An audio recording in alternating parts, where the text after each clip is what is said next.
کیا ماؤں نے لال جنے تھے؟ کیا دھرتی نے انسان دیکھے تھے؟ آج تک دنیا ایسا بادشاہ نہ دکھا سکی جو 22 لاکھ مربع میل پہ حکومت کر کے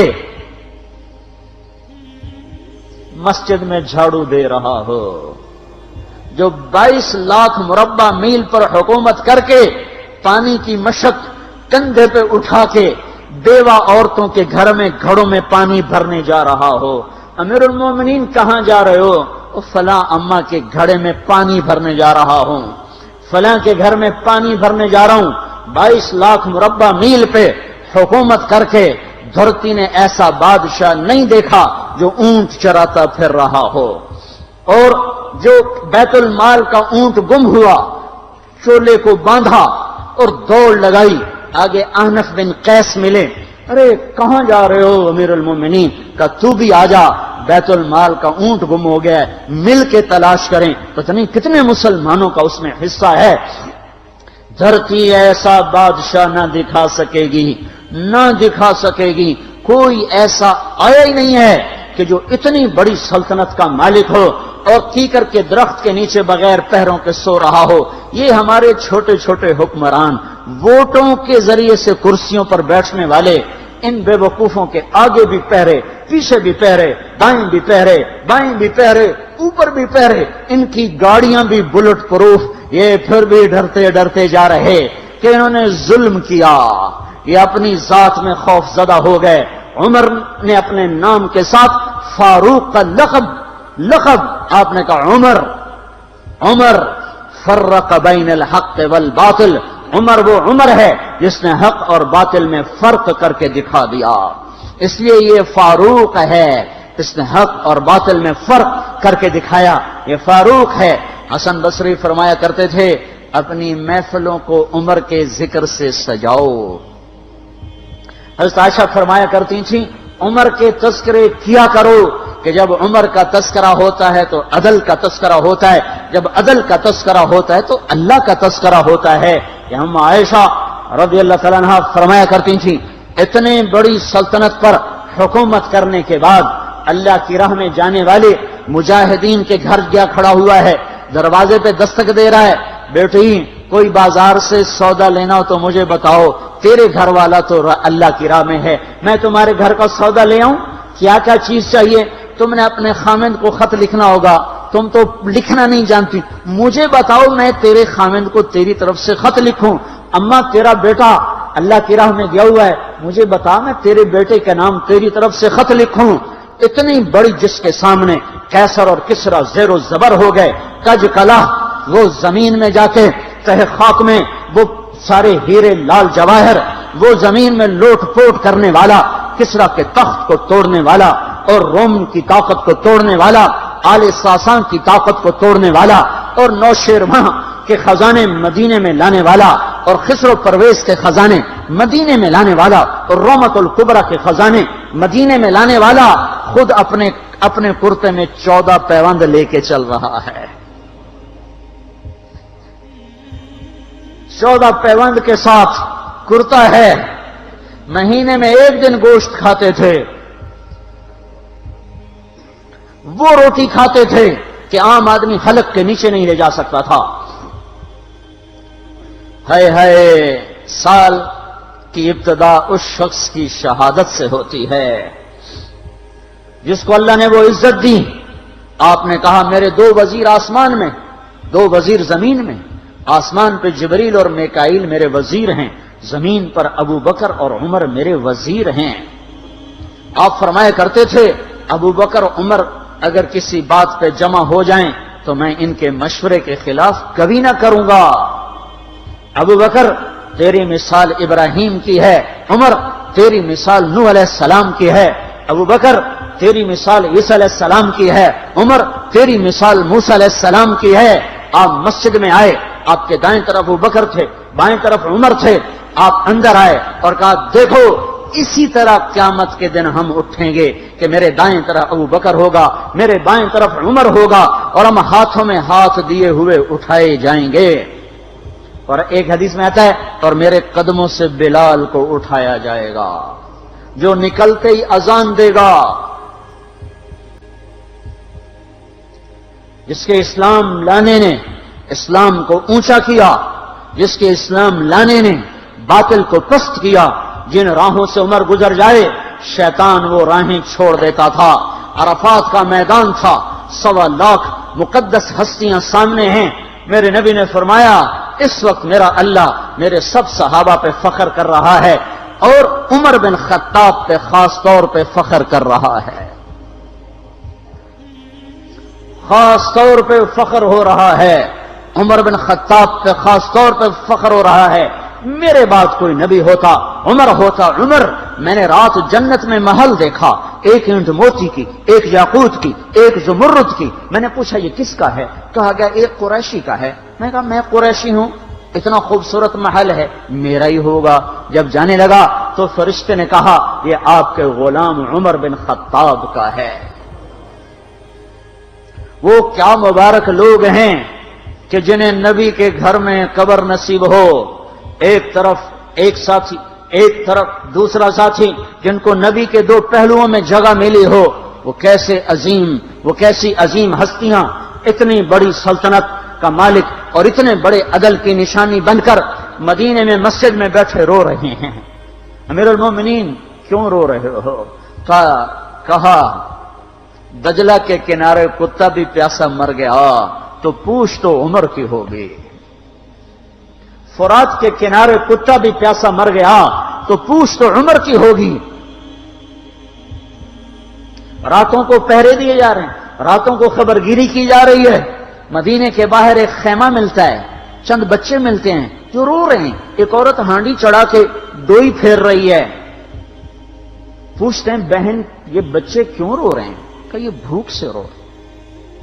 ہانڈی میں کیا ہے؟ پانی، کچھ بھی نہیں۔ کیوں چڑھایا ہوا ہے؟ بہلانے کے لیے، سو جائیں گے روتے روتے۔ میرا اور عمر کا اللہ کے ہاں فیصلہ ہوگا۔ تو عمر کی ہچکیاں بن گئیں کہ عمر کو بہن تیرے حال کی کیا خبر؟ کہ پھر ہمارا بادشاہ کیوں بنا ہے؟ اگر ہمارے حال کی خبر نہیں لیتا تو ہمارا خلیفہ کیوں بنا ہے؟ پر لگ گئے، بیت المال سے سامان نکالا، بوری بھری، سر پہ اٹھائی، کمر پہ اٹھائی۔ غلام اسلم نے کہا میں اٹھاؤں؟ کہ قیامت کے دن بھی میرا وزن تو اٹھائے گا۔ اسی طرح بھاگے ہوئے آئے، پنیر نکالا، آٹا نکالا، گھی نکالا، شہد نکالا، ڈال کے ہانڈی میں نیچے آگ، خود دھواں، گیلی لکڑیوں میں پھونکے مار مار مار آگ جلائی، حلوہ تیار کیا، پھر پلیٹوں میں ڈال ڈال کے بچوں کو کھلایا۔ وہ عورت کہنے لگی کاش عمر کی بجائے تو خلیفہ ہوتا۔ تو یہ نہیں کہا کہ میں ہی عمر ہوں، میں ہی عمر ہوں۔ فرمایا جب کل تو امیر المومنین سے ملے گی تو مجھے بھی وہیں دیکھ لے گی، مجھے بھی وہیں پا لے گی۔ پھر وہاں بیٹھ کے دیکھتے رہے، اٹھ کے چل دیے۔ بچے ہنسنے لگے، کھیلنے لگے تو اپنے غلام سے فرمایا میں نے انہیں روتا دیکھا تھا، میرا جی چاہا میں انہیں ہنستا بھی دیکھوں۔ 22 لاکھ مربع میل پہ اسلام پھیلا کر حکومت اس سے بھی بڑے علاقے میں لوگوں نے کی۔ چنگیز نے اس سے زیادہ فتوحات کی، محمود غزنوی نے اس سے زیادہ کی، سکندر تیمور نے اس سے زیادہ کی۔ پر فتوحات کر کے یوں خدمت کر رہا ہو، پانی بھر رہا ہو، اونٹ چرا رہا ہو، امامت کرا رہا ہو، 14 پیوند لگے کپڑوں کے ساتھ خلافت کے تخت پر بیٹھا ہوا ہو، یہ دھرتی میں پھر کوئی نہیں آئے گا۔ ہے نماز میں خنجر لگا، نماز پڑھاتے ہوئے 27 ذوالحج، 27، 28، 29 یکم کو انتقال ہوا۔ یکم محرم موت کے آثار گہرے نظر آئے۔ بیٹے کو بلایا کہ بیٹا جاؤ اما عائشہ سے پوچھ کے آؤ کہ عمر اپنے ساتھیوں کے ساتھ دفن ہونے کی اجازت چاہتا ہے۔ امیر المومنین کے لقب سے بات نہ کرنا، عمر کہنا، عمر اب میں امیر المومنین نہیں رہا۔ جب وہ پوچھنے گئے تو حضرت عائشہ رو رہی تھیں۔ انہوں نے عرض کیا اما جان میرا باپ اپنے ساتھیوں کا پڑوس چاہتا ہے۔ انہوں نے فرمایا یہ جگہ تو میں نے اپنے لیے رکھی تھی، لیکن اگر عمر چاہتے ہیں تو ان کو مجھ پر فضیلت ہے، میں ان کے لیے دستبردار ہوں۔ انہوں نے واپس آ کر خوشخبری سنائی، مبارک ہو اجازت مل گئی۔ کہ نہیں شاید میرے شرم میں اجازت دی ہو، جب مر جاؤں تو مجھے دوبارہ دروازے کے سامنے رکھ کر پھر جا کے پوچھنا، اس وقت اجازت ملے تو پھر لے جانا، ورنہ مجھے بقیع کی طرف لوٹا دینا۔ اتنے میں حضرت علی آئے، پریشان دیکھا، عمر کیوں موت سے ڈر گئے؟ کہ نہیں، موت کے بعد کی گھاٹی سے ڈر رہا ہوں۔ کہ ڈرو نہیں، میرے ان کانوں نے سنا ہے اور اتنی دفعہ سنا ہے کہ میں گن نہیں سکتا کہ اللہ کے نبی فرمایا کرتے تھے ابو بکر اور عمر جنت کے بڑی عمر کے لوگوں کے سردار ہیں۔ آپ نے فرمایا تو اس بات کی گواہی دے گا؟ کہ میں بھی دوں گا، میرا بیٹا حسن بھی دے گا۔ امام حسن بھی ساتھ تھے۔ کہ میں بھی دوں گا، میرا بیٹا حسن بھی گواہی دے گا۔ پھر بھی ہے جو جنت کی بشارتیں لیے ہوئے ہیں، 10 مبشرہ، ابو بکر جنتی، عمر جنتی، عثمان جنتی، علی جنتی، طلحہ جنتی، زبیر جنتی، ابو عبد الرحمن بن عوف جنتی، ابو عبیدہ بن جراح جنتی، سعید بن زید جنتی۔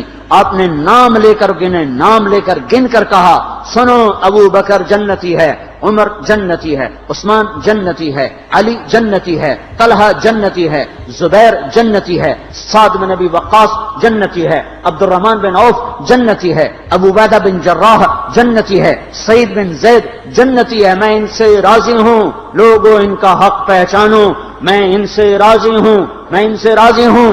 پھر آپ نے فرمایا اگر تم نے ان کے بارے میں کسی ایک کے بارے میں بھی دل میں بغض لے کر مر گئے، اور تم نے اتنی بندگی کی تھی کہ سوکھ کے کانٹا ہو گئے تھے، روزے اتنے رکھے تھے کہ پیٹ کمر کو لگ گیا تھا، سجدے اتنے کیے تھے کہ تمہارے ماتھے اور گھٹنوں پر پتھروں جیسے نشان پڑ گئے تھے، اتنا کچھ کر کے ان 10 میں سے کسی ایک کا بغض لے کر اگر تم مر گئے تو اللہ تمہیں منہ کے بل جہنم میں گرا دے گا۔ لوگوں میں ان سے راضی ہوں، ان کا حق پہچانو، جن کو اللہ بھی رضا کے پروانے دے رہا ہو، جن کو اللہ کا رسول رضا کے پروانے دے رہا ہو، جن کو وزارت کا شرف مل چکا ہو، نبی کے پہلو میں قبر جن کی بننے کا اعلان ہو چکا ہو، وہ موت پر کیا کہہ رہا ہے؟ موت پہ کیا کہہ رہا ہے؟ اپنے بیٹے سے کہا میرا سر زمین پہ ڈال دے۔ ان کی گود میں سر تھا عبداللہ بن عمر، تو انہوں نے گود سے ہٹا کر پنڈلی پہ رکھ لیا، یہاں رکھ لیا۔ چلے گئے، کیا کہہ رہا ہوں سنتے نہیں ہو، زمین پہ ڈال دو۔ تو انہوں نے زمین پہ ڈالا تو اپنے چہرے کو مٹی میں رکھ دیا اور ایسے ملنے لگے اور کہنے لگے، اے میرے رب، اگر تو نے عمر کو معاف نہ کیا تو عمر ہلاک ہو جائے۔ ویل لک یا عمر ولامک ان لم یغفر لک ربک، عمر تیری ہلاکت ہے اگر تیرے رب نے تجھے معاف نہ کیا۔ یہ کہتے کہتے کہتے جان دے دی۔ 22 لاکھ مربع میل میں اسلام کو زندہ کرنے والا، این حالت نماز میں زخم کھا کے گرنے والا، مطلوب مصطفیٰ، وزیر مصطفیٰ، جنت کی خوشخبریاں لے کر پھر موت پر یوں کہہ رہا ہو، اللہ تو نے معاف نہ کیا تو میرا کیا بنے گا؟ کیا بے طلبی ہے۔ ان کے بیٹے خلافت کے اہل، ان کے بہنوئی سعید بن زید 10 مبشرہ میں سے دونوں کے نام کاٹ دیے، کہ یہ 6 ہیں جن سے اللہ کا رسول راضی تھا، جس کو چاہو خلیفہ بنا دو، جس کو چاہو حکومت دے دو، نہ میرے بیٹے کو ملے گی نہ سعید بن زید کو ملے گی۔ کسی نے کہا شوشہ چھوڑا، آپ کا بیٹا بھی تو بہت قابل ہے، اسی کو بنا دیں۔ تو اسے تو طلاق دینا نہیں آتا، حکومت کہاں سے چلائے گا؟ یہ ایک واقعہ کی طرف اشارہ کیا ہے، اس کے پیچھے ایک واقعہ ہے جس کو انہوں نے یاد کر کے فرمایا، وہ تو طلاق دینا نہیں جانتا، وہ حکومت کیا چلائے گا؟ حالانکہ بڑے صحابہ میں عبداللہ بن عمر کا مقام ہے۔ ہے جنازہ صہیب رومی نے پڑھایا، دروازے کے سامنے لا کے رکھ دیا گیا، سب لوگ جنازے کے ساتھ کھڑے ہو گئے، عبداللہ بن عمر اکیلے آگے گئے، دروازے پر دستک دی تو اما جان میرا باپ عمر بن خطاب دروازے پہ حاضر ہو چکا ہے، اندر آنے کی اجازت چاہتا ہے۔ تو عائشہ رضی اللہ تعالیٰ نے اپنی چادر کو اٹھایا اور روتے ہوئے باہر نکل گئیں۔ پھر لوگ اندر داخل ہوئے، قبر کھودی گئی، قبر کھودتے ہوئے عبداللہ بن عباس بھی قبر کے کھودنے میں شریک تھے، تو کہتے میرے کندھے پہ کسی نے ہاتھ رکھا، میں نے پیچھے مڑ کے دیکھا تو علی رضی اللہ تعالیٰ عنہ کھڑے رو رہے تھے اور فرما رہے تھے مجھے پتا تھا تو یہیں آئے گا، یہاں تیرے سوا کوئی نہیں آ سکتا، کہ میں نے ایک دفعہ نہیں کتنی دفعہ میں نے اللہ کے نبی سے یہ بات کا تکرار سنا، میں ابو بکر اور عمر، اس کا اتنا تکرار سنا ہے میں نے کہ مجھے یقین تھا یہیں آئے گا، تو اور کہیں نہیں جا سکتا۔ میرے بھائیوں، غفلت سے باہر آ جائیں، یہ دھوکے کا گھر، یہ مچھر کا پر، یہ مکڑی کا جالا، یہ دنیا کہیں ہمیں ہلاک نہ کر دے۔ ان لوگوں کو سامنے رکھ کے زندگی گزارو جنہوں نے اللہ کو راضی کیا، اس کے رسول کو راضی کیا، کلمہ حق کو بلند کیا، خیر کے ذریعہ بنے، شر کے مٹانے والے بنے، اور دنیا میں مرنے کے بعد بھی ان کے تذکرے ہدایت کا سامان بنے، ان کے تذکرے روشنی کا مینار بنے۔ ان کے پیچھے چلو، مغرب کے اندھیروں کی طرف مت دوڑو، وہاں تو سورج بھی ڈوب جاتا ہے، مغرب میں تو سورج بھی ڈوب جاتا ہے، اور تمہیں پکار کے کہتا ہے مغرب کی طرف نہ آنا، ادھر اندھیرا ہے، میں یہاں گم ہو گیا، تم کون سا سراغ ڈھونڈنے آئے ہو؟ دوڑو اللہ اس کے رسول کی پاک زندگی کی طرف، اس کے پاک صحابہ کی زندگی کی طرف، جن کو اللہ نے مرنے سے پہلے جنت ہاتھ میں دے دی، جنت کی بشارت دے دی،